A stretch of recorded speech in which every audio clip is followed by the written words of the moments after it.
My name is William Shepley. This is my exhibition, the Equestrian West, at the Buffalo Bill Center of the West.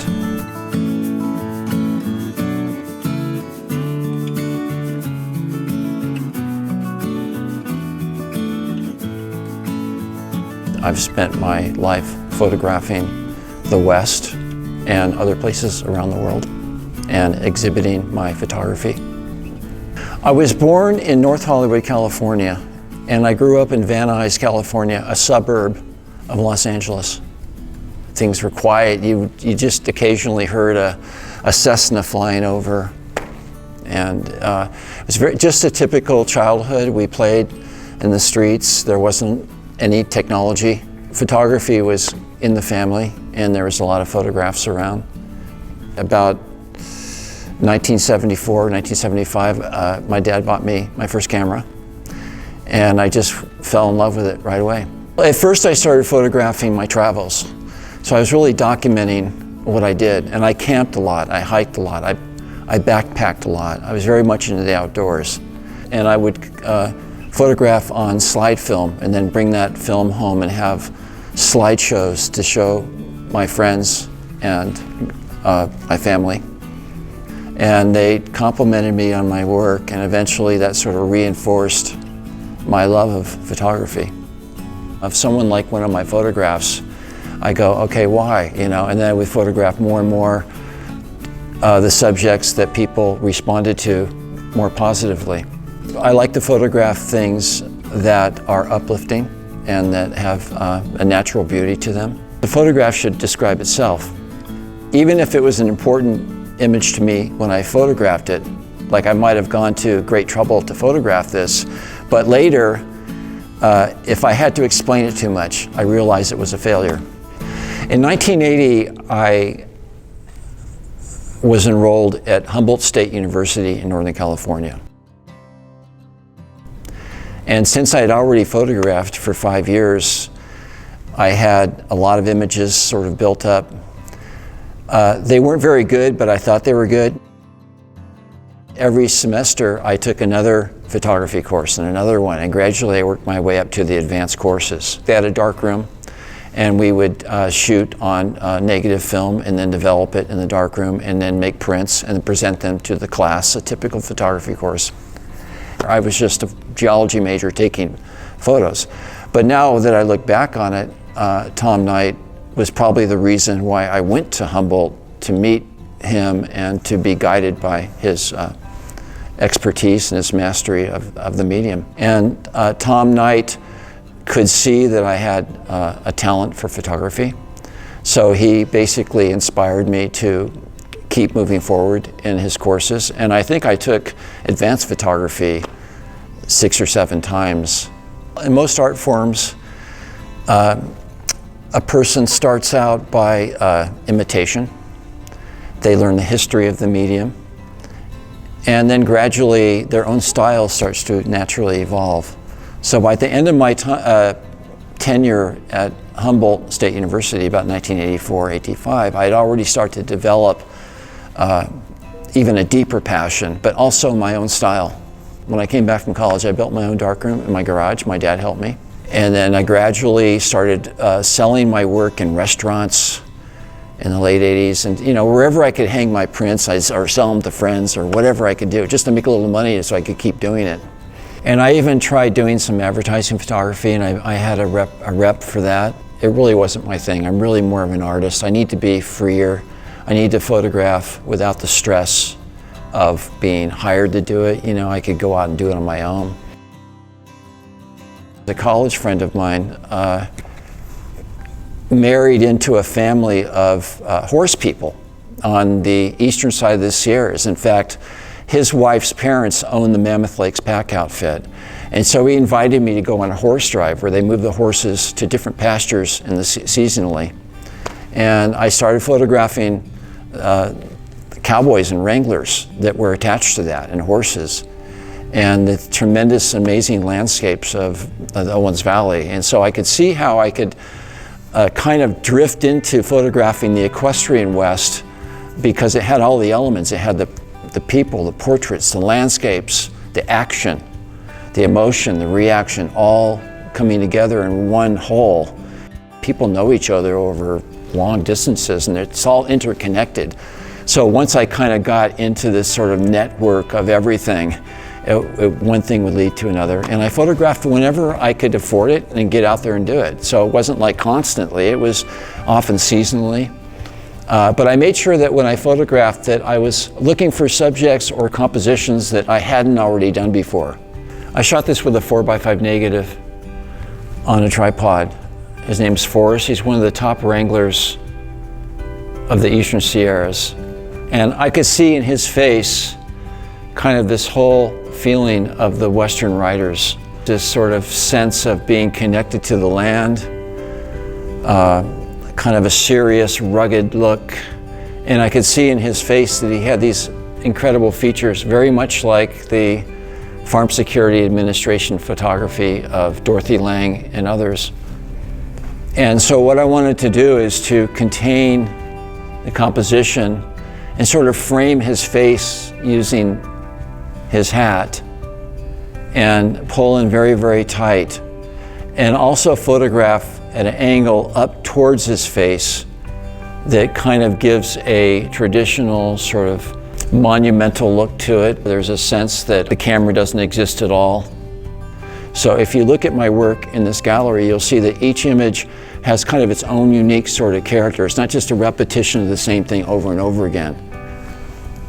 You know, so I wanted to get the perfect branding shot, for example. You know, I want to get the perfect the rodeo shot. But I'm not shooting the rodeo in terms of just someone riding a bull. That wasn't interesting to me. It was more of the environment, the people in the background. I used the depth of focus to isolate it. Everyone is looking in the same direction, so there's this whole sense of direction and focus.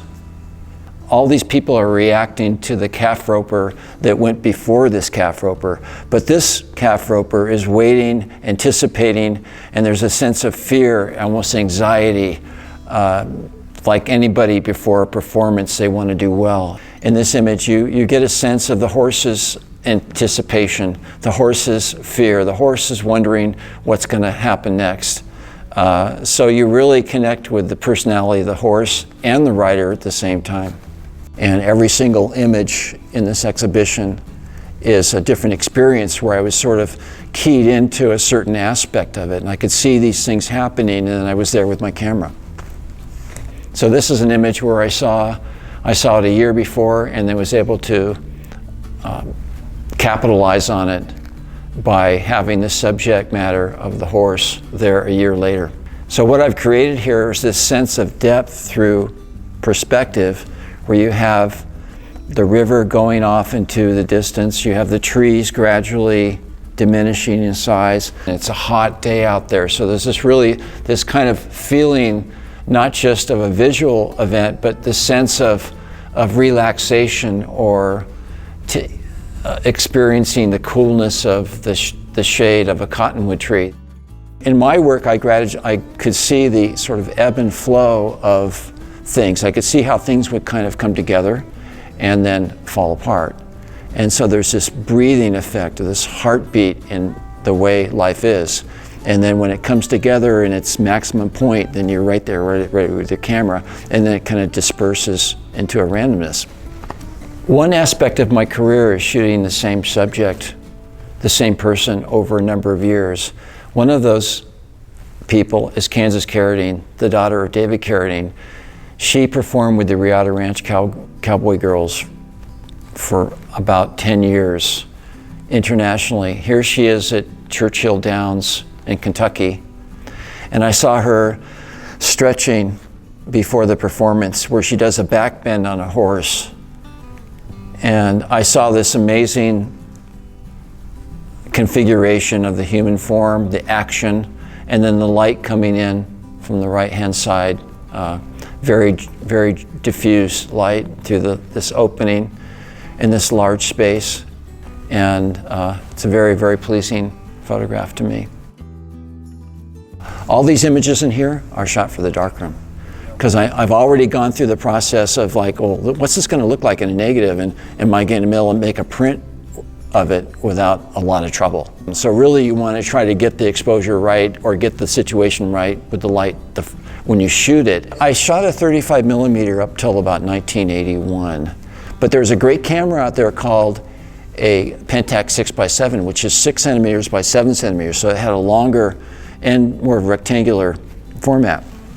And plus you got 4 times the detail of a 35 millimeter, and I was in the detail because I wanted to blow my work up. The 6x7 was like a 35 millimeter that allowed me to approach my subjects with a fairly light camera without a tripod and grab more action shots.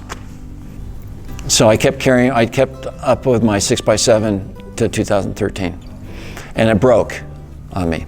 And even when I shoot my digital camera now, I have a Nikon, I still shoot the way I used to. I still shoot with the darkroom in mind, even though I don't have that darkroom, I have Photoshop, you know, but I'm still thinking in the same kind of terms as far as light, contrast, depth of field, the optics of the, you know, what I'm shooting. I think with digital, there's so much more range as far as lighting conditions go. Digital doesn't have the same gravitas as film does. I mean, with film, I got 10 images on a roll of film with my Pentax. So you can't just keep shooting and shooting. And if you're thinking in terms of, okay, how much is this going to cost me to develop this? And am I going to waste all my film and money on stuff that really doesn't look that interesting? So gradually you start to focus more and more on the images you think are exciting, that have some kind of compositional element. If you're going to go on a photo shoot and you want to get a certain result, you can meditate on the type of images you want before you even get there. So you can say, well, you can think to yourself, this is the kind of a feeling I want to get for this image.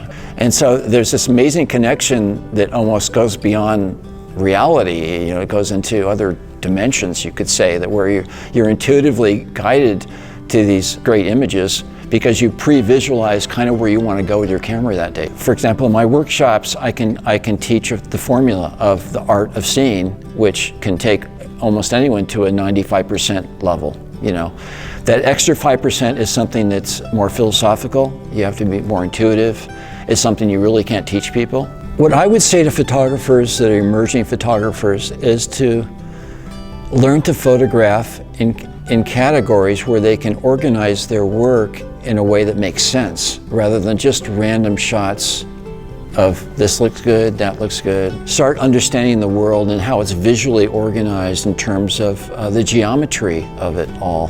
The magic of photography is not really shooting something where you look at it and you go, wow, and then you forgot it already 5 minutes later. But if you look at a picture or photograph and your eye goes into it, it will always find a new thing to discover within that image. It's something that you see not only with your eyes, but with your heart, and that you can really convey feelings and emotions with photography as an art form.